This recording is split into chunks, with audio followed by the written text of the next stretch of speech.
بینرانی بەڕێزم کاتۆ هەموو کاتێکی ژیانتان شادوی کامەرانی بێت.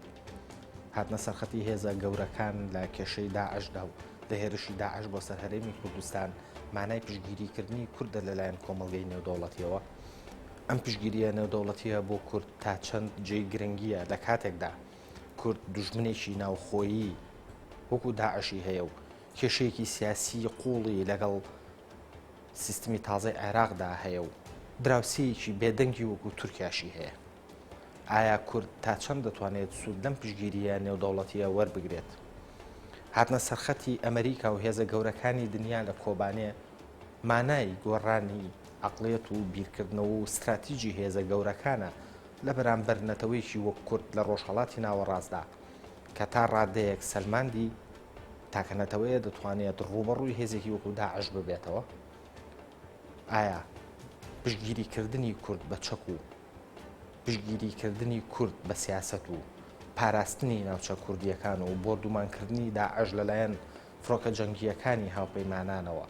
چ لە باشووری کوردستان و چ لە کۆبانێش چی بە دوای خۆیدا بۆ کورد دەهێنێت؟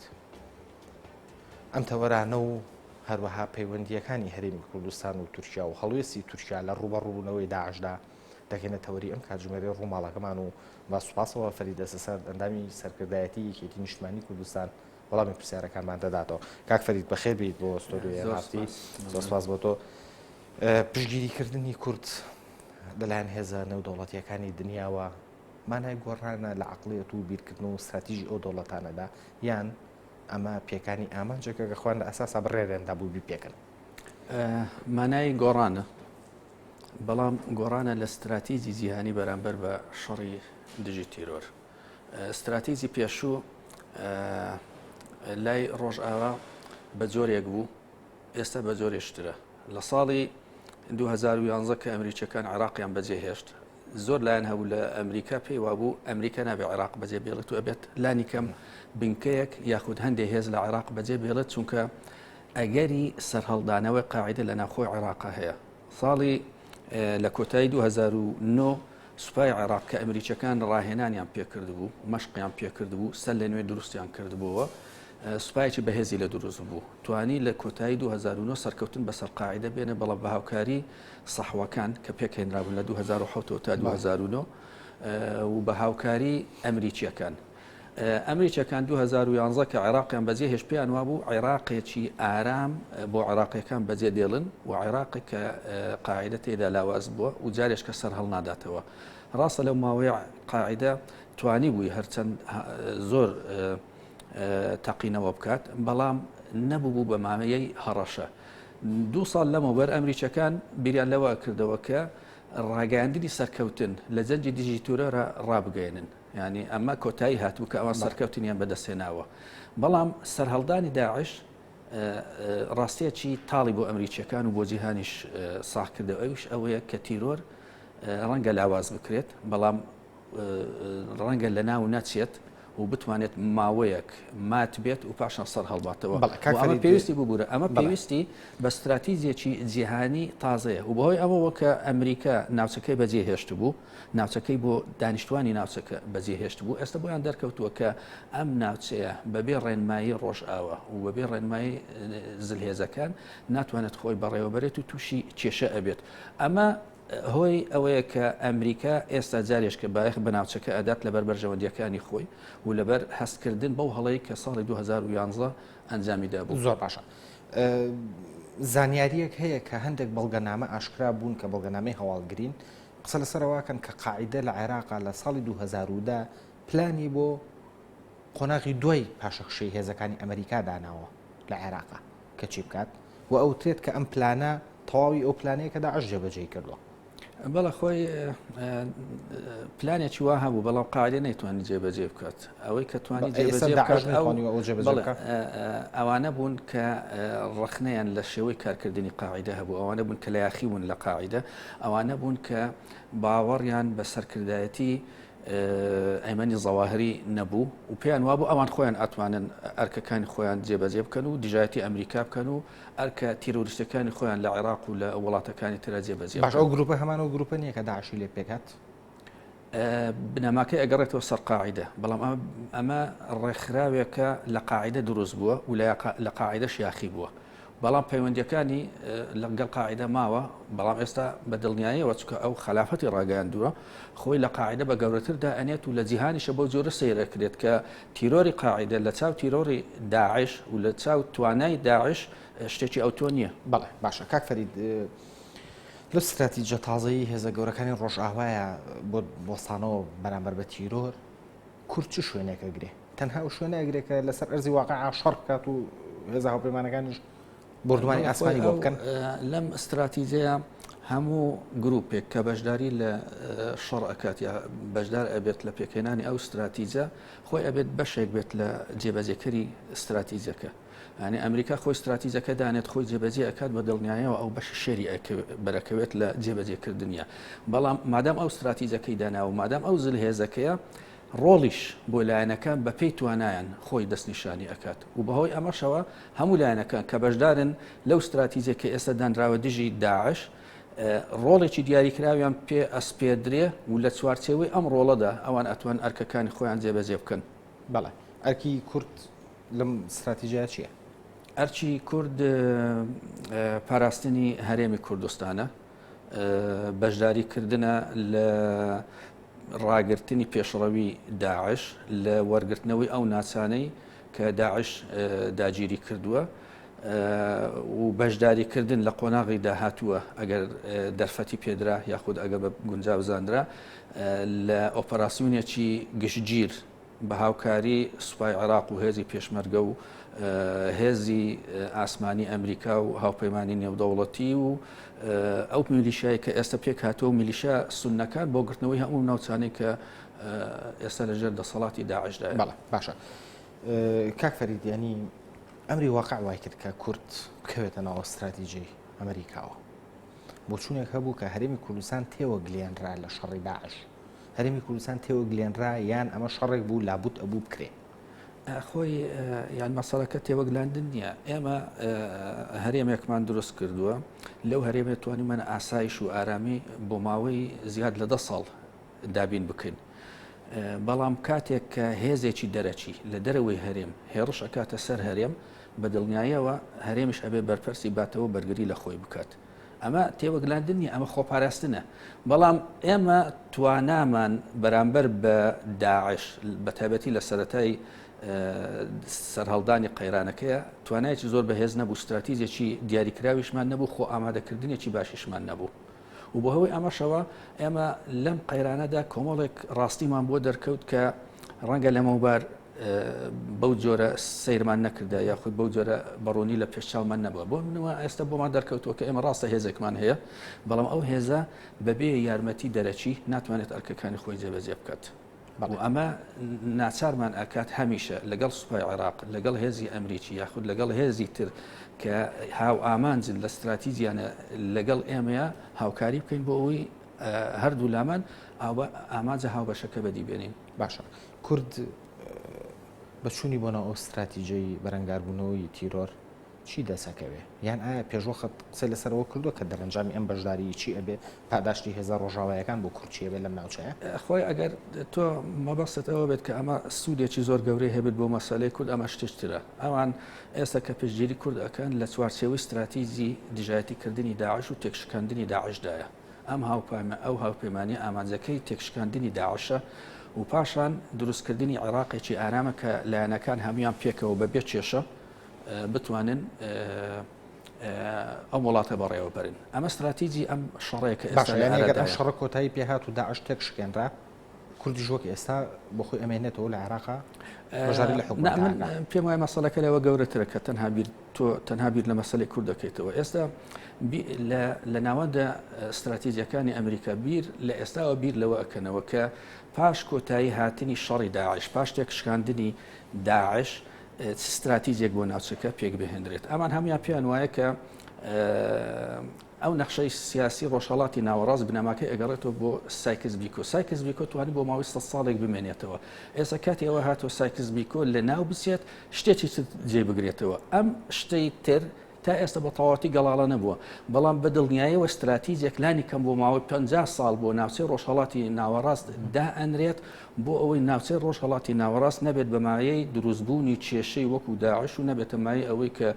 ببێتە هۆی تێکدانی ئارامی و ئاسایش بۆ هەموو جیهات. زۆر باشە من ویستم بێمە ئەو بابەوە بۆ چوونێک هەیە کە پێی وایە ئەم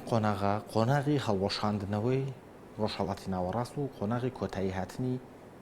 سایکس بیکۆیە بەڵام قۆناغی دامەزراندنەوە ئەمە جیاوازە مەسەلەی سایکس بیکۆ تەنها یان لایەنی خراپی نییە لایەنی ئیجابیشی هەیە لە مێژووە بەڵام ئێمە تەنها لایەنە خراپەکەی ئەبینین یان ئەگەر سایکس بیکۆ نەبووی ڕەنگە تا ئێستا دەوڵەتی عوسمانی بمایە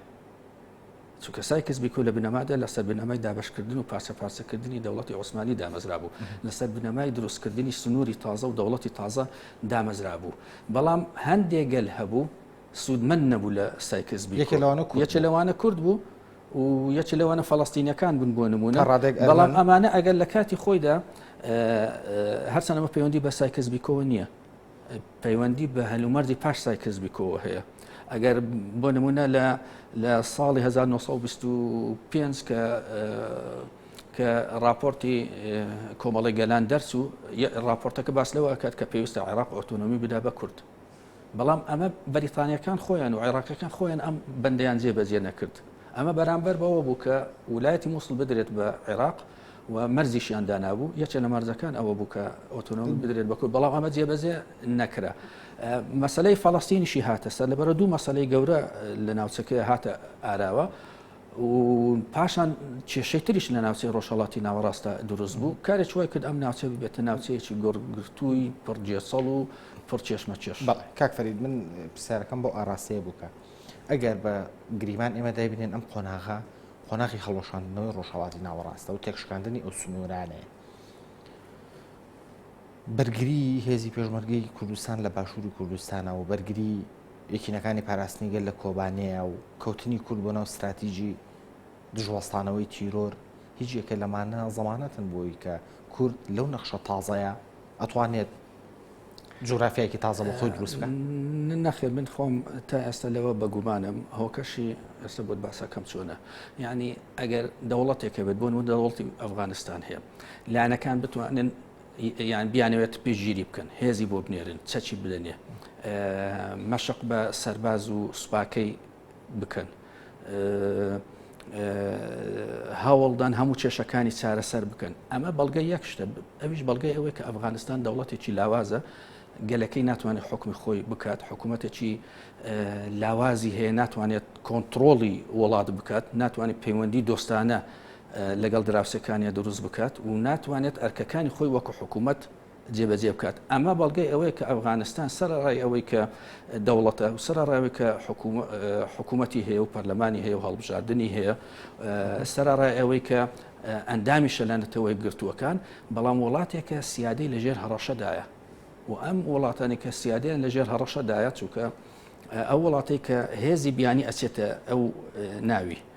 پێگیری ئەکرێت بنکەی سەربازیتیا دروست ئەکرێت تووشی شەڕی ناوخۆی ئەبێت لەگەڵ گروپێکی نیشتیمانی ناوخۆی وڵات ئەمە وڵاتێکە متمانەی پێ ناکرێت کە ئەمە لە ئایندەیە کە ئەتوانێت ببێت بە وڵاتێکی سەقامگیر من پێم وایە عێراق و لە عێراقیشا کوردستان هەر بۆ زۆر ئەبێ سیر بکرێت ئەگەر عێراق خۆی بیتوانێت داعش تێک بشێنێت ئەگەر کورد بە تەنها بەتوانای خۆی بیتوانێت داعش تێک بشێنێت بە دڵنیاییەوە ئەیتوانی سەرکەوتنی سیاسی زۆر گەورە بەدەست بێنێت بەڵام کاتێک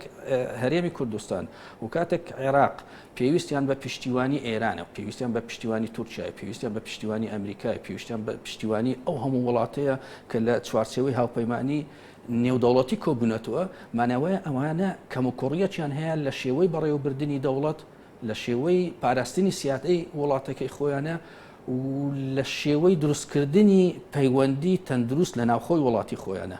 یان تۆ ئەبێت لەم ڕوانگەیەوە سەیری بکەیت چونکە ئێمە خۆمان ئەزان عێراق یەکێکە هەموو جار کە باس لە دەوڵەتە فاشلەکان ئەکرێت عێراق یەکێکە لەم وڵاتانە ئەبێت عێراق دەرچێت لە لیستی دەوڵەتە فاشلەکان ئەنجا ئەتوانێت سیادەی خۆی بە تەواوەتی بەبێ پێشگیری بیانی دابین بکات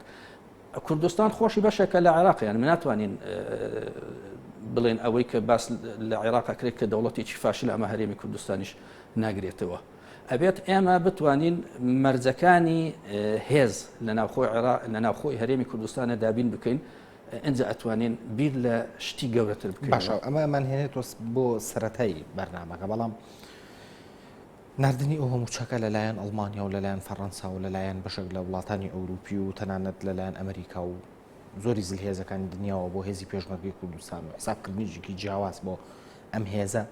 ئەمە مانای ئەوە نییە کە ئەم هێزە لە بەرەکانی شەڕاتوانیوێتی خۆڕاگر بێ لە بەرامبەر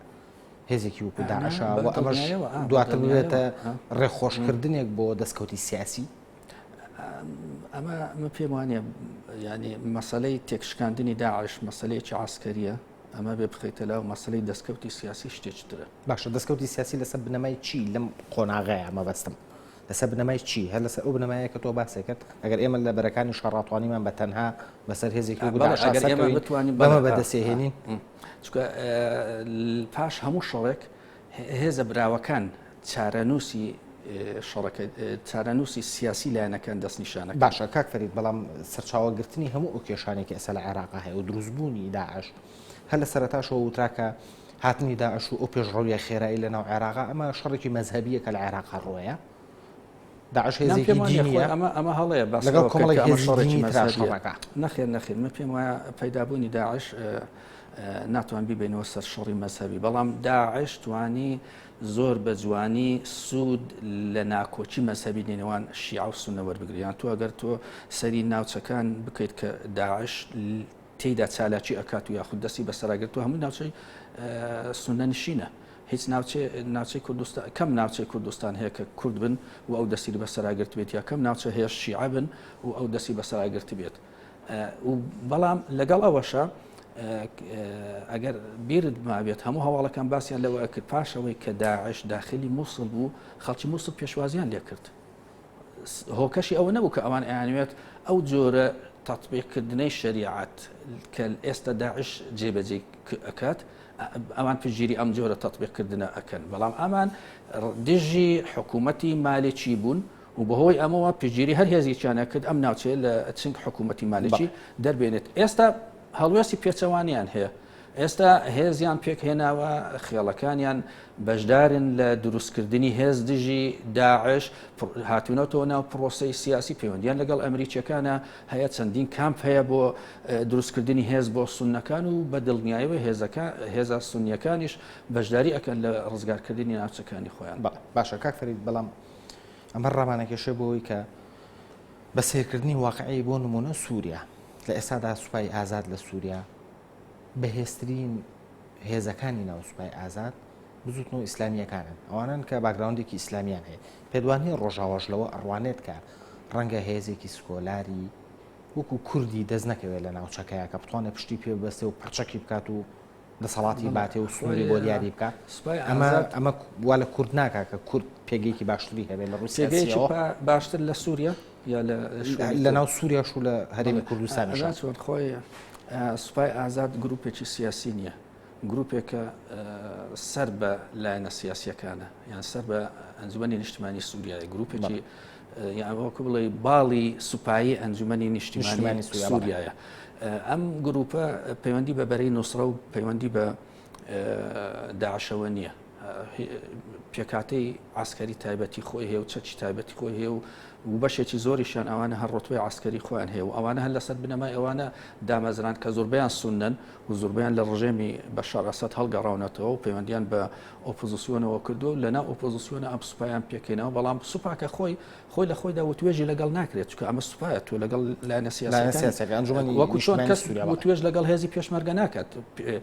لەگەڵ حکوومەت یاخود لەگەڵ سەرۆکایەتی هەرێمی کوردستان بەڵام بەسەکە ئەنجومەنی نیشتیمانی سووریا بوو کە پێکهێنەرە سەرۆکیەکانی بەشی زۆریان لایەنە ئیسلامیەکانە ڕاستە بەڵام خۆی کێشەیەک لە هەموو مەسەلەکەیان ئاڵۆزیەک لە مەسەلەکان چکە هەتە تەنانەت سوپای ئازادی سووریا سوپای ئازادی سووریا پێکاتەیەکی زۆر ئاڵۆز و خاوەنی سیاسەتێکی دیاریکراو نییە یان بۆ نمونە ئێستا لە کۆبانی چەند سەد کەسێکەن شەڕەکەن لەگەڵ هێزی پێشمەرگەی یەپەگە لەوێ دژی داعش بەڵام لە قەلەمون و لە دڕعا سوپای ئازاد و نووسڕە و داعش بێکەوە شەڕەکەن دژی ڕژەمی بەشار ئەسەد یعنی ئالۆزیەک هەیە لە مەسەلەکە تۆزێک زەحمەتە لێکی جیاب بکەیتەوە بۆ جۆری ینی بەڕوونی شتەکان لێک جیا ناکرێنەوە. بەڵێ تۆ ستونێکە نووسیوە بە ناوی ئاماژەکانی پشت بڕیارەکەی ئەم دوایی ئەنجومەنی ئاسایش ڕۆژی هەژدەی نووسیتە باز لەو بڕیاری ئەنجومەنی ئاسایش شەکەیت کە بڕیاری داوا بە لاوازکردنی هەردوو گروپی داعش و بەرەی نووسرا لە پەرەگرافێکی ستونەکەیە بەدەق وات نووسیوە جێبەجێکردنی بڕیارەکە بە دڵنیاییەوە کاریگەری لەسەر چارەنووسی عێراق و سووریا دەبێت لە عێراقدا ڕۆژێکی سیاسی تازە لەگە خۆیدا دێنێتە دی و لە سووریا دەبێت تەمایی پاشەخشەی ڕۆڵی گروپە توندڕەوەکان جگەلەوەی کە بڕیارەکە کورد و سونە هەان دەدات پێداچوونەوەیکی ڕیشەیی بە هەموو پەیوەندیە ناوخۆیی و دەرەکیەکاندا بکەن و شێوازی کارکردنیان لە عێراق بە شێوەیەکی ڕیشەیی بگۆڕن. ینی چ گۆڕانکاریەک لە پەیوەندیەکان و لە هەڵسوکەوتی خۆیانە بکەن من باسی کوورد دەکەم لە عێراقا. مە پێم وایە ئێمە لەو هەلو مەرزەیە پێویستمان بە گۆڕینی هەڵسکەوتمان نیە ئەوەی کە ئێستا کردومان ئێمە هەلا سەرەوە بەردەوامە بین هەوڵە دەین ناوچەی هەرێمی کوردستان هەموو ناوچەکان بپارێزین ماوەیەک لەمەوبەر ئێمە باسی ئەوەمانە کرد کە استراتیزمان لە بەرگریەوە چۆتە هێڕشکردن و هێرشەکانیش دەستیان پێکرد هەندێک ناوچە جیرانەوە بەڵام پێشڵاویەکە زۆر لەسەر خۆیە بەڵام کاتێک کە هێرشە سەرەکیەکە ئەکرێت پاشەوەی کە استراتیزیێکی ڕوون بۆ مەسەلەکان دائەنرێت و هەوڵی وەرگرتنەوەی ناوچە سەرەکیەکان وەکو مووسڵ و تکریت و ئەو شوێنانە ئەدرێتم پێم وایە هێزی پێشمەرگە ئەتوانێت ڕۆڵێکی گەورەتر لەم وارەدا بجێڕێت بەڵام لەو هەلو مەرزەی ئێستادا ئێمە ئەتوان سنووری هەرێمی کوردستان بپارێزین و لە هەلو وەرزی دیاریکراودا ئەگەر هەلێکی دیاریکراو هەبوو ئەتوانین هێرشیش بۆ هەندێک شوێن دەست پێ بکەین. باشە ئەو گۆڕانکاری ڕیشەیە لە هەموو پەیوەندیە ناوخۆی و دەرەکیەکانە ئەم بڕیارەی نەتەوە گرتووەکان ڕنگدانەوەی استراتیزی هاوپەیمانی نێودەوڵەتی هاوپەیمانی نێودەوڵەتی باس لەوە ئەکات کە یان ئاماجەکەی بریتێ لە تێکشکاندنی داعش ماوەیەک لەمەوبەر تا چەند مانجێک لەمەوبەر ئەمە هەمومان ئەزانی سونەکان هاوپەیمانیان لەگەڵ داعشە هەبوو و پژگیریشیان نەکرد ئێستا کە ئەم بڕیارە دەرچووە و هاوپەیمانێکی نێودەوڵەتی گەورە دژی داعش دروست بووە هیچ گروپێک لە بەرژەوەندی دانیە کە بەردەوام بێت لەسەر پەیوەندیەکانی لەگەڵ داعش یعنی ئەم بڕیارە هاندەرێکی سەرەکیە بۆ سونەکان بۆ ئەوی بەخۆیان نابسنەوە و بەکردەوەش بەخۆیانە چوونەتەوە و نەک هەر لەبەر ئەو ئەم بڕیارە یاخود لەبەر هاوپەیمانیان نێودەوڵەتیەکە لەبەر ئەوەی خۆیان فەرمانڕاوایی داعشیان بینی هەڵسوکەوتی داعشیان بینی و ئەزان داعش ئەگەر سەرکەوتن لە هەموو عێراق بەدەست بێنێت جۆری هەڵس و کەوت و ڕفتار و سیستەمە سیاسەکەی چۆنە ئەوان دژی ئەوان هەن بۆ نمونە خەڵکی مووسڵ کە پێژێری داعشی کردو بۆ ئەوە پێژێری نەکردووە کە بێت مزگەوتە دێرینەکان بتەقێنێتەوە و ئاسەوارەکان هەمووی لە ناوبەرێت بۆ نمونە یاخود بۆ ئەوە نەهاتووە کە خەڵک بە هیچ شێوەیەک ناتوانێت نوزەی لەوێ بێت و ڕایخۆی ئەی کورد پێداچوونەوەیکی ڕێشەی بە پەیوەندی ناوخۆی و دەرەکیەکانیان بکە ڕەنگە ئەمە پەیوەندی بە دوو مەسەلەوە هەبێ چێکیان بۆ نمونە ئێمە پەیوەندی زیاد لە پێویست لەگەڵ تورکیا چوینە پێش یان پێم وایە قۆناغی داهاتوو ئەبێت سنوورێکی بۆ دابنرێت ناڵم لە ناو ببرێت و لە ناو بچێت و هیچ پەیوەندێکمان لەگەڵ تورکیا نەبێت چکە تورکیا لە هەموو حاڵەتێکە دراوسەی ئێمە و دراوسەیەکی گرنگە و ئەتوانین ئێمە زۆر سوودمەند بینی و ئەوش ئەتوانێت لەگەڵ سوودمەند بێت لە ئێمە بەڵام بەو جۆرەی کە ئێمە پەیوەندیمان لەگەڵ تورکیا دروست کرد وامان کرد ئێمە تورکیا وەکو یەک بەرەمان لێ بێت هەموو ئەو لایەنانی کە دژی تورکیا بوون دژی ئێمە بوون ئێمە بەهۆی تورکیا و پەیوەندیمان لەگەڵ یاچێتی ئەوروپا تێکس و لەگەڵ هەموو ئەندامانی ئەنجومەنی ئاسایش تێکس و لەگەڵ ئێران پەیوەندیمان تێکس و لەگەڵ بەشێکی زۆری ناوچەکە کە پەیوەندیان لەگەڵ تورکیا خراپ و تێکس و بەڵام ئێمە هات بەردەوام بووین لەسەر ئەمە و زیانیشمان لێکەوت پاشان کە ئێمە کەوتی نەتەنگانەوە لە کاتی لێ قەومانە تورکیا فریامان نەکەوت ئەو لانانەی کە ئێمە پەیوەندیمان لەگەڵ یانە سارد و سەر و ئەوانە فریامان کەوتن و ئەوانە فریا هەرێمی کوردستان کەوتن و توانیان یارمەتیمان لە ڕاگررتنی پێشڕاوی داعش لە هەرێمی کوردستان. باشە ئێستا تورکیا لەلایەکەوە ڕایگەیەنێکە و ناتوانێت خۆی لەو بەرەیە دەربکات کە لە دژی داعش پێک هاتەوە بەڵام هەڵوێستەکەی ڕوون نییە بە هیچ شێوەیەک ناوی داعش ناهێنێ ئامادە نیە دژی بوەخسێتەوە لە کۆبانێ بەس تەماشای کۆبانەیە کات کە چۆن بۆ دومانەکری و داعش هێرشەکاتە سەر کورد ئەیکەواتە ئەم پەیوەندیانەی کورد لەگەڵ تورکایە پێویستیان بە چ جۆرە پێداچوونەوەیەک هەیە پەیوەندیەکان لە ڕابردووە تا ڕادێک لە لایەنی ئابوووریەوە پەلی کێشا بۆ لایەنی سیاسیش بەڵام ئایا لە ئێستای هەرێمی کوردستان پێویستی بەوە هەیە کە ئەم پەیوەندیە سیاسیانە سەر لە نوێ دابڕێژێتەوە لەگە تورکیا لە کاتێکا تورکیا لەگە ئێستا ئێمە ڕەنگە دەرفەتێکی زۆر بۆ پێداچوونە ئەو پەیوەندیانەدا نەبێت لەم هەلومەرجەی ئێستادا و ئێستا ئەتوان هەروەک خۆشی بهێڵینەوە خۆی پەیوەندیەکە خۆی بمانێ و نەمانەوێت سارد و سڕ بووە بمانێ و نەمانێت هەر هەلومەرجەکە وای لێ کردووە چکە ئێمە ئێستا ئەوەندە باەخمە مەسەلەی تورکیا نادەین ئەوەندە کاریش بۆ ئەو ناکەین کە پەیوەندیەکانمان لەگەڵ تورکیا پەرە پێ بدرێت ئەوەی ئێستا ئێمە کاری بۆەکەین شێوەی پاراستنی سنووری هەرێمی کوردستانە شێوەی ڕزگارکردنی ئەو ناوچانەی کە لەژێر دەسەڵاتی داعشە و ئێمە بە بەشێک لە هەرێمی کوردستانی دائەنین پەرەپێدانی پەیوەندیەکانمان لەگەڵ بەغدا و کارکردنە بۆ چارەسەرکردنی کێشەکانمان و هەروەها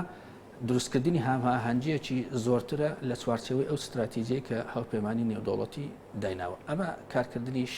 ئەوەی ئێمەیە بەڵام بە دڵنیایە پاشەوەی کە داعش تێک ئەشێنرێت و پرۆسەی سیاسی بە هاوکاری هێزە تازەکان لە ناوخۆی عێراق سەر لە نێوە دروست ئەکرێتەوە ئەو کاتە ئێمە پێم وایە ناتوانین ئەو سیاسەتی کە پێش داعش پەیڕاویمان ئەکرد هەمان سیاست پیادە بکەین لە عێراق دوو هێزی سەرەکی پەیدا بووە یەکێکیان هێزی ئەمریکایە کە گەڕاوەتەوە بۆ عێراق ئەوە کەشیان هێزی ئێرانە کە ڕەنگە لە جارانیش بەهێزتر بێت ئەم دوو هێزە کاریگەری زۆریان ئەبێت لە سەر شێوەی بەڕێوەبردننی عێراق و استراتیژی داهاتوی عێراق زۆر باشە ئەگەر ڕێمەوە سەر ئەوە دواتر پەیوەندی ئەمریکا و ئێران لە عێراقە تۆ لە ستونێکا بە ناوی تورکیا و داعش و فشاری بژاردەکان بەتەت نووسی و تاڵی تەمومژی هەڵوێستی تورکیا زۆرتر پەیوەندی بۆ هەیە کە تورکیا دەترسێت کوردی سووریا و ڕژەمی ئەسەد لە جەنگی دژی داعش سوودمەند بن ئێمە واز لە ڕژەمی ئەسەدەکە ئەهێنی باسی کوردەکەین ئێستا کورد سوودمەند نەبوو لە شەڕی دژی داعش کورد زۆر سوودمەند بوو مەبەستمان کوردی سووریایە بەڵێ ئەمڕۆ دوێنێ پێرێ هەواڵ هەبوو کە ئەمریکیەکان لەگەڵ پێدە دانیشتون و ئەمە یەکەم جارە ئەمریکیەکان لەگەڵ ڕاستەدا بنیشن چونکە ئەمان تا ئێستا بۆچوونیان ئەوە بوو یان تا ئەو کاتێک کە دانیشتون لەگەڵ پێدە بۆچوونیان ئەوە بوو کە پەکەکە تیرۆریستە و ناوی پەکەکە لە لیستی تیرۆریستیە لە لیستە ئەمریکیەکەی گروپە تیرۆریستیەکانە و پێیان وا بوو پێدە لقێکی پەکەکەیە و بەهۆی ئەمەش وەکو چۆن مامەڵیان لەگەڵ پەکەکە ئەکرد بە هەمان شێوە مامەڵیان لەگەڵ پێدە ئەکرد ئێستا کە لەگەڵ پێدە دابنیشن یعنی ئەمە دانانە بە دیفاکتۆیەکی تازە ئەویش ئەوەیە کە پێدە ئەکرێت دەربهێنرێت لە لیستەکە و بەو چاوە سێر نەکرێت کە گروپێکی تیرۆریستە ناکرێت گروپێکی تیرۆریست دژایەتی گروپێکی تیرۆریست بکات وەکو داعش و ئەویش هەر بە تیرۆریست بدرێت باشەکە فەرید ئەگەرچی بەدەق ناوی پێدە لە لیستی تیرۆرانیە ناوی پێدە پەکەکە لە لیستی تیرۆرایە بەڵام تا چەندەم دیفاکتۆی ئەتوانێت وەک ساڵانی ڕابردوو لە سووریا خۆی بگرێت بەم شێوەیە بمێنێتەوە من نازانم یان ئەمە هێشتا ڕوون نییە بەڵام ئێستا ئەم دانیشتنەی ئەمریکیەکان و پێدە مەسەلەکە هەر ئەوە نییە پەیوەندی سیاسی بێت یان لەم چەند ڕۆژەدا پەیوەندی لۆجستیکی لە نێوان پێدە و هێزی ئاسمانی ئەمریکا زۆر پەرەیسەندەوە و بەهۆی ئەمەشەوە ئەمریکیەکان ئێستا گورزەکانیان کاریگەرترێت لە چاوجاران لە سەرەتادا کە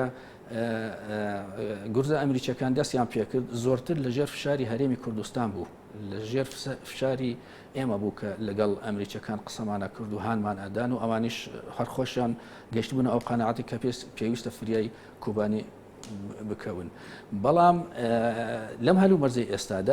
ئێستا هەماهەنگیەکی زۆر گەورە لە نێوان هەردوو لادا هەیە کە وای کردو گورزەکان کاریگەرتر بن لە چاو جارانە خاڵشتری شێ زۆر گرنگە ئەویش ئەوەیە کە ئەمریکیەکان بیر لەوە ئەکەنەوە کە پێدە بە شێوەیەکی فەرمی بخەنە ڕیزی هاوپەیمانی نێودەوڵەتی و ئەمە بۆ کوردی سووریا و بۆ خودی پێدە و بۆ هەموو کورد شتێکی زۆر گرنگە باشە ئەی ئەم هەنگاوە بۆ دیوایە لێک نادرێتەوە کە لوتکەی بێئومێدبوونی ئەمریکایە لە هەڵوێستی تورکیا و بەشداریکردنی فعلی لە جەنگی بەرەنگاربوونەوەی تیرۆرە ئێستا تۆ یان شتێک- نامەیەکی ناڕاستەخۆ نییە بۆ تورکیا. ئێستا تۆ شتێکت خوێندەوە باست یعنی ئەوەی من بۆ ئەوەی باس لەوە کرد کە من وتومە هەڵوێستی تورکیا تەموم ژاوێ خۆشت باست کرد کە ئەم هەڵوێستە ڕوون نییە. ئەمە نەک لای من و تۆ ڕوون نییە یا تەموم ژاویە لای ئەمریکیەکانیش ڕوون نییە چونکە ئەمریکیەکان و تورکەکان دانیشتون بەیەکەوە باسی بەکارهێنانی بنکەی ئینچەرلی کردووە. لەو کۆبوونەوەیدا تورکەکان ڕەزامەندیان نیشانداوە کە ئەمریکا ئەتوانێت بنکەی ئەنچەرلیک بەکاربێنێت. بەڵام پاشەوەی کە هەواڵەکە بڵاو بووە ئەمان ڕەت کردەوە باسییان لەوە کرد کە ئەمە ڕاست نییە و ئەوان هێشتا ڕەزامەندیان لەسەر مەسەلەکە نیشان نەداوە. هێشتا دوو دڵیەک هەیە لە تورکیا. من پێم وایە زۆرتر هۆکەی بۆ چەند بۆ مەسەلەیەکە گەڕێتەوە زۆرتر ئەگەڕێتەوە سەرەوەی کە تورکیا دوو مەرجی سەرەکی هەیە. ئەوێت ئەم دوو مەرجە سەرەکیەکە بەدەست بێنێت ئەنجە بۆ جۆرە بەشداری ئەکات کە داوای لێ ئەکرێت. یەکیان ئەوەیە کە ناوچەیەکی پارێزرا و لە باکووری سووریا پێک بهێنرێت و ئەوەی کەشیان ئەوەیە کە شەڕەکە تەنها بە گورز وەشاندن لە داعش نەوەستێت بەڵکو گورز لە ڕژێمی ئەسەدی باشە. باشە بەڵام ئەمریکا ئەوەی کە گرنگە ینی سەبارەت بە مەسەلەی کورد لە سووریایە ناوچە ئامینەکەیەکە لە باکووری سووریا دروست کرد. ئەمریکا بە واضحی ئەمەی ڕەت کردەوە. تا ئێستا ئەمەیان ڕەت کردەوە. هۆکارەکە ئەوەیە ئەمریکا گەیشتۆتەوە قەنەعەتەی کە دیفاکتۆیەک لە باکووری سووریا هەیە کە کانتۆنەکانی کوردە لە باکووری سووریایان هۆکارەکە ئەوەیە کە دروستکردنی ئەم ناوچەی ڕەنگە کێش و ئاڵۆزی گەورەتر بەدوای خۆیان. ئەمە شتێکترە ئەمان تا ئێستا ئەمریکیەکان دیدیان بۆ مەسلەی سووریا جیاوازە لە دیدیان بۆ مەسلەی عێراق. یعنی ئەمان بەو جۆرە سەیری مەسلەی سووریاکەن کە دوو کۆنفرانس لە جنێف 1 و جنێف 2 بەستراوە. ئەمان خۆیان پابندن بوو بڕیارانەی کە لە جنێف 1 و جنێف 2 بەستراوە و لەوێ باس لەوە ئاکات کە دەرفەتێک هەیە بۆ چارەسەری سیاسی لە سووریا و ئەوان پێگیری ئەوە ئەکەن. پێکهێنانی ناوچەیەکی ئارام یان ناوچەیەکی پارێزرا و لە سووریا مەسەلەکە زۆر ئاڵۆز ئەکات چونکە ئەمە پێویستی بە بڕیاری ئەنجومەنی ئاسایش هەیە و ئەم مەسەلەیە بچێتە ئەنجومەنی ئاسایش بە دڵنیاییەوە ڕوسیا دژی ئەوەستێتەوە شکست دێن. لەبەر ئەمریکیەکان لە ئێستاوە کار بۆ ئەوە ناکەن کار بۆ شتێک ناکەن کە ئەزان بچێتە ئەنجومەنی ئاسایش لەوێ شکست دێن. باشە ئەمە کارتێکی نەرمی نواندنی ئەمریکانیە لە بەرامبەر ئێراناکە. ئێستا لە عێراقا هەردووکیان دژی یەک دژبنی هاوبەش وەستاونەتەوە. بە دڵنیاییەوە ئێستا پەیوەندیەکی ناڕاگەیاندراوی دۆستانە لە نێوان هەردوو لادا هەیە لە مەسەلەی داعش. ئێرانیەکان پێگیری ئەمریکاکان لە ئۆپەراسیۆنەکانی دژی داعش بەڵام نایانەوێت ئەم مەسەلەیە لە گورز وەشاندن لە داعش بترازێ و پاش ئەوەی کە داعش تێک ئەشتێنرێت ئەبێ ئەمریکا هەموو ئۆپەراسیۆنەکانی خۆی لەناو سووریا ڕابگرێت و مەسەلەی سووریا ئەبێتە مەسەلەیەک وەکەوە کە پێش داعش هەبوو وەک خۆی لێتەوە. باشە کاک فەرید بە بڕای تۆ ئەگەر من گەڕێمە سەر مەلەفەکەی تورکیا بەڕای تۆ تورکیا دوجار ڕازیە بێ بۆی بڕاتەنە ئەو بەرەوە هەردوو بڕیار بەنسبەت تورکیا سەختە. تورکیا لە ڕووی ئایدۆلۆژیە و دڵی لای داعش هەمانە شیکردنەوەی کە تۆ لەم ستونا دەوڵەتی بژاردە سەختەکان باسی کردووە. ینی بۆ تورکیا دەست بۆ هەرێکێک لەمانە بەرێ پەنجەی ئەسووتێنێ. ینی ئایا تورکیا ئەو پەیوەندی کە لەگەڵ هەرێمی کوردستان هەیەی سوودێکی گەورەی ئابووری و سیاسیشی لێبینیوە ناتوانێت هەمان ئەو پەیوەندیە لەگە کوردی سووریاش دروست بکە؟ مەسەلەکە هەر ئەوە نییە یعنی جیاوازی هەیە لە نێوان ڕۆڵی کوردی عێراق و ڕۆڵی کوردی سووریا. یعنی ئەو ڕۆڵی کە کوردی عێراق لە عێراقا جێراوێتی کوردی سووریا ئەوەی پێ ناجێترێت چونکە شوێنیان قوارەیان ئەزمموی سیاسیان وەکو کوردی عێراق نییە یان جیاوازێکی زۆر هەیە لە نێوان هەردووچیانە. لەبەرە تورکیا ناتوانێت بە کوردی سووریا ببەستێت بۆ بەدیهێنانی ئامانجەکانی خۆی. بەڵام کوردی عێراق لە ساڵی 1920 یان لەو کاتی کە دەوڵەتی عێراق دامەزراوە ئەزممویەکی سیاسی زۆر دەوڵەمەندی هەیە لەگەڵ دەوڵەتی عێراق جیاوازیەکی زۆری هەیە لەگەڵ ئەوەی کە کوردی سووریا ئێستا ئەوەی ئەوان تا ئەندازەیەکی زۆر ئەزممویەکی تازەیە لە ڕووی سیاسیەوە. بەڵێ کاک فەرید کاتی بەرنامەکەم زۆر کەمی ماوەگە بکرێ بە کوردی وەڵام بێتەوە. هەموو ئەم ڕووداوانە بێدەنگی تورکیاوێ ڕای ئەو پەیوەندیە بە هێزە سیاسی و ئابوووریە کە لەگە هەرێمە هەی بووە ئەو گۆڕانکاریانی کە ئێستا لە ناوچەکە ڕوئەدەن هاتنەوەی ئەمریکا بۆ مەشهەدی عێراقی و دەستێوەردانی ڕاستەوخۆی و فعلی چ سیاسی و چ سەربازی هەموو ئەمانە ئەوە ئاشکرا ئەکات کە ڕێگای هەرێمی کوردستان تەنها بەغدایە یان هێشتا هەرێمی کوردستان ئەلتەرناتیڤی تری بەدەستەوەیە. ئەنج ئەوە ئەبێت ئێمە بۆ قۆناغی داهاتوو بهێڵینەوە پێم وایە قۆناغی داهاتوو تەواو جیاواز ئەبێت لەوەی ئێستا و هەرێمی کوردستان ئەبێت سیاسەتێکی گونجاوتر پیادە بکات. پێم وایە سیاسیەوە یان لە ڕووی ئابووریەوە لە ڕووی هەردووچێەوە چونکە ئێمە لە هەندێک بەتایبەتی ئەوەی کە پەیوەندی بە دەرەوەی وڵاتە ڕەنگە ئەو ئازادی جارانمان نامێنێت و ئەبێت بەهۆی ئەمەوە هەندێک میکانیزمی تازە پیادە بکەین و ئەبێت هەندێک مەسەلە لە بەغدا بڕیاری لێ بدرێت و ئەو چارە سەرانی کە ئێمە داوای ئەەکەین ناتوانین بیسەپێنین بەسەر بەغدایە ئەبێت چارەسەرێک بێت بۆ ئێمە باش بێ و بۆ بەغداش باش بێت لە هەموو مەسەلەکانە یعنی چارەسەرێک بێت بەرژەوەندیەکانی ئێمە دابین بکات بەڵام لە هەمان کاتیشە بەرژەوەندیەکانی بەغداش دابین بکات چارەسەرێک بێت هەردوو لە پێڕازی بین ئەو ئەتوانین کێشەکانمان لەگەڵ بەغدا کۆتایی پێبێنین. پێ دوایە ئەم حکوومەتەی حیدەر عەبادی ئەتوانێت یان ئایا هەر پێویستمان بە دەستێوەردانی دەوڵەتانی دراوسەیە بۆی کە کێشەکانی لەگە کورد چارەسەر بکات؟ خۆی عێراق کە دامەزرا بە دەستێوەردانی دەرەکی دامەزرا و ڕەنگە ئەو دەوڵەتانی کە بە دەستێوەردانی دەرەکی دامەزرا بن هەروە بمێنەوە هەتا هەتایی. باشە کورد ینی متمانێکی وای دروست کردووە کە ئێران لە بەرژەوەندی کووردا لە لای حکوومەتی عێراقی تەدەخل بکات؟ ناخۆی لە سیاسەتە هیچ شتێک گەرانتی بۆ هەتا هەتایی نییە بەڵام ئێمە ئەتوانین قۆناغاڵانی کەم بڵێ ئێمە ئەتوانین ئێستا لەم قۆناغی ئێستادا ئێمە پێم وایە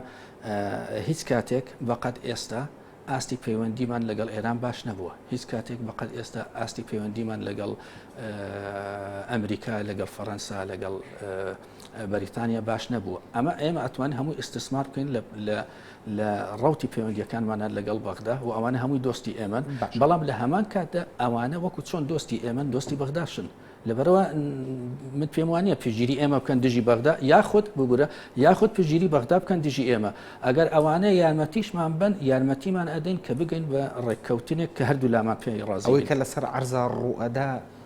سلمێنەری ئەوە نییە کە ڕۆژئاواش و ئێرانیش لە کوردەوە نزیکترن تا بەغدا؟ نا سلمێنەری هیچ شتێک نییە سلمێنێری ئەوەیە کە ئەوان ئەیانەوێت عێراق بەردەوام بێت و پێکهاتەکانی بتوان بێکەوە بژین. باشە بەڵام حکوومەتی عێراقی لەسەر ئەرزی واقع سەلما کە بەبێ کورد حکوومەتێکی لاوازە داعش لە ماوەی چەند ڕۆژێک ناوچەکەتاواندا لاوازە یان مەسەلەکە خۆ هەموو عێراق هەر عێراق خۆی بە کورد و سونە و شیعەوە دەوڵەتێکی لاوازە لەبەرەوە تۆ ناتوانانی باس لەوە بکەیت کە